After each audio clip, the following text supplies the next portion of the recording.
یہ تفصیل بتانے کی ضرورت نہیں ہے کہ یہ چند سالوں سے سلسلہ جاری ہے کہ جب محرم کا مہینہ آتا ہے اور روافظ کے اپنے باطل افکار و خیالات کے مطابق ان کے بے بنیاد اعمال اور پروگراموں کا سلسلہ شروع ہوتا ہے، تو ہم میں سے بعض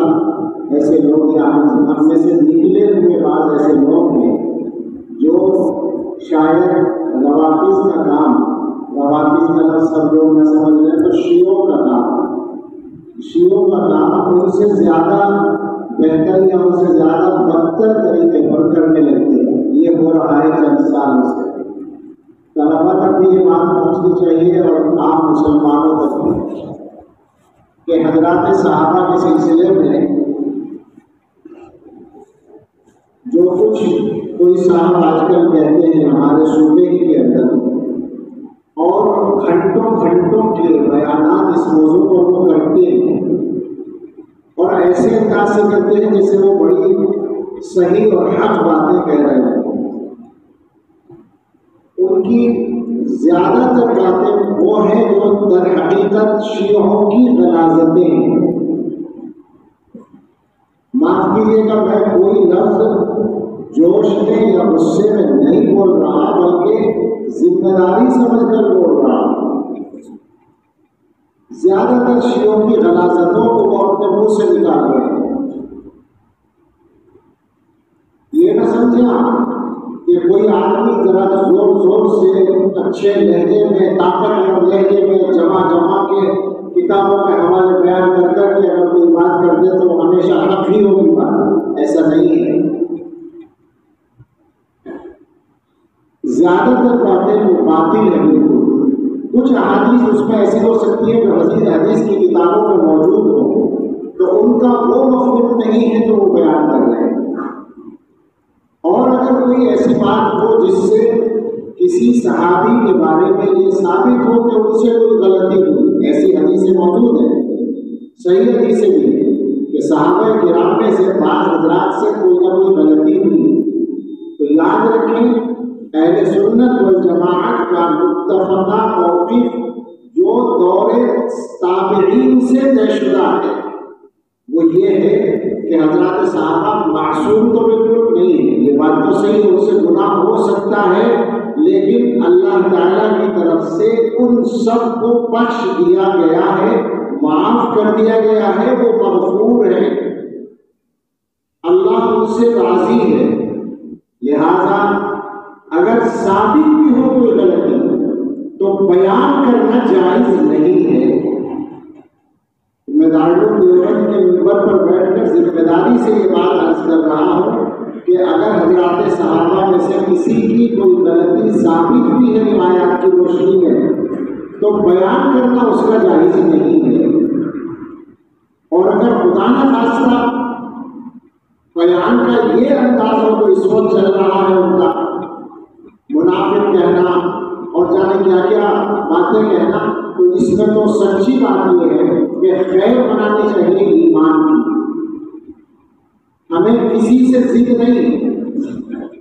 کسی سے ہماری ذاتی کیا لڑائی ہو سکتی ہے،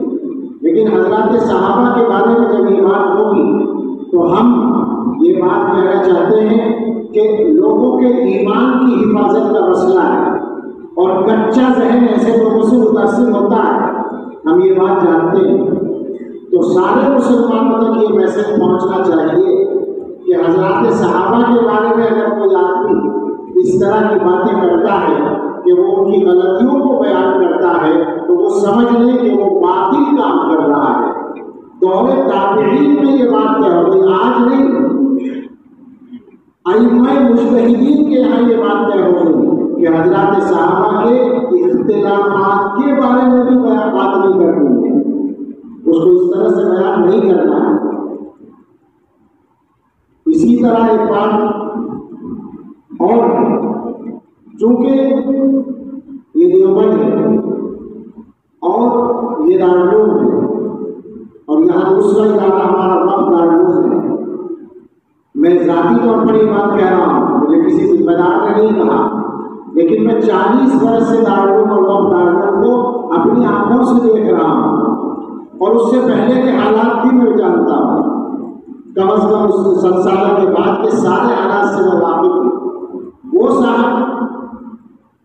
اپنے لیے شاید کوئی حمایت کا گوشہ پیدا کرنے کے لیے دارالعلوم کو مدعو کر رہے ہیں اور وقت دارالعلوم کی تعریف کر رہے ہیں، تو میں نے اپنے سبق میں بھی یہ بات کہی اور مسجد کے منبر سے یہ بات کرتا ہوں کہ وہ مطمئن رہیں، وقت دارالعلوم کے ذمہ داران ایسے بے وقوف نہیں ہیں کہ ان کی باتوں میں آ کر ان کے باطل کی تعریف کر رہے ہیں۔ ٹھیک ہے، دارالعلوم میں اختلاف ہوا اور اس کے بعد ایک اور ادارہ بن گیا،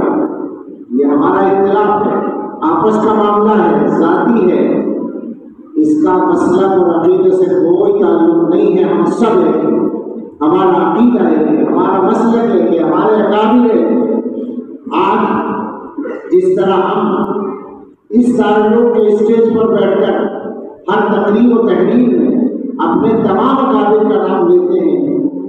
چاہے وہ حکیم الامت حضرت تھانوی رحمۃ اللہ علیہ ہو، شیخ الاسلام حضرت مدنی رحمۃ اللہ علیہ ہو، یا ان سے پہلے حضرت شیخ الہند رحمۃ اللہ علیہ اور آگے حضرت نانوتوی رحمۃ اللہ علیہ، حضرت گنگوہی رحمۃ اللہ علیہ ہو، اسی طرح بالکل اسی طرح اسی احترام کے ساتھ حکیم الاسلام حضرت مولانا قاری محمد طیب صاحب رحمۃ اللہ علیہ کا نام بھی ہم لیتے ہیں، اور یہ کوئی کسی کے دباؤ اور مجبوری میں نہیں بلکہ صحیح بات سمجھ کر کہتے ہیں۔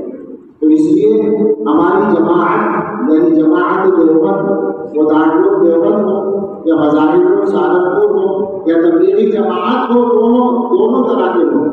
یا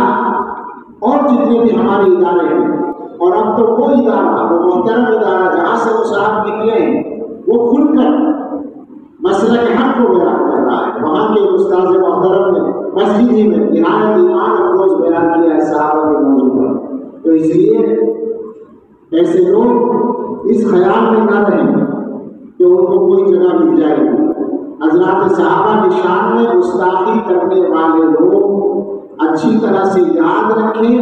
کہ ان کا انجام اچھا نہیں ہوگا۔ حضرات صحابہ حضرت محمد رسول اللہ صلی اللہ تعالی علیہ وسلم کی تربیت یافتہ ہیں، اور یہ بات ہر فکر کے علماء کہتے ہیں، جو بھی علم رکھنے والے لوگ ہیں وہ سب کہتے ہیں کہ اگر کوئی آدمی حضرات صحابہ کی برائی بیان کر رہا ہے تو اس کا نتیجہ سیدھا یہ نکلتا ہے کہ وہ ہمارے آقا سید الاولین والآخرین حضرت محمد رسول اللہ صلی اللہ علیہ وسلم پر اعتراض کر رہا ہے، اور اس کی وجہ ظاہر ہے کہ اللہ تعالیٰ نے حضور علیہ السلام کی ذمہ داریوں میں ایک ذمہ داری مقرر فرمائی تھی، وَيُزَكِّيكُمْ، کہ پیغمبر تمہاری تربیت کریں گے، اور تم کے مخاطب سب سے پہلے صحابہ ہیں۔ اگر حضرت محمد صلی اللہ علیہ وسلم کے صحابہ کے بارے میں اس طرح کی باتیں کوئی آدمی کہتا ہے تو اس کا مطلب یہ ہے کہ وہ یہ کہہ رہا ہے بالواسطہ کہ حضرت محمد رسول اللہ صلی اللہ علیہ وسلم نعوذ باللہ نعوذ باللہ نعوذ باللہ اپنی ذمہ داری جو تربیت کی ذمہ داری تھی وہ پوری کرنے میں کامیاب نہیں ہوئی۔ سوچے بات کہاں جاتی ہے، ایمان کا خطرہ بنتا ہے یا نہیں بنتا؟ اس لیے تفسیر کا موقع نہیں ہے، میں نے چاہا کہ اس موقع پر مختصر سا پیغام ضرور چلا جائے، اس کو اچھی طرح سے یاد رکھیں، اور جو بھی ذہن اس طرح کا ہے بنیادی طور پر یہ ذہن شیعوں کا ہے، لیکن ہمارے زمانے میں آزاد فکری اس نے اس کا راستہ کھولا ہے۔ میں اس وقت نام لے کر موضوع نہیں چھیڑنا چاہتا جو کہ تفسیر کا موقع نہیں ہے، اگر میرے پاس 5 منٹ بھی ہوتے تو میں اس موضوع پر مزید بات عرض کرتا ہوں، اگر میں صاف کہتا ہوں اتنا کہ حضرات صحابہ کے بارے میں بات کرنے والا کوئی آدمی آپ کو دیکھنے میں کیسا ہی معالم نظر آئے اور کیسا ہی مقدس نظر آئے، آپ یہ طے کر لیں کہ یہ ہمارے دین کو نقصان پہنچانے والا ہے،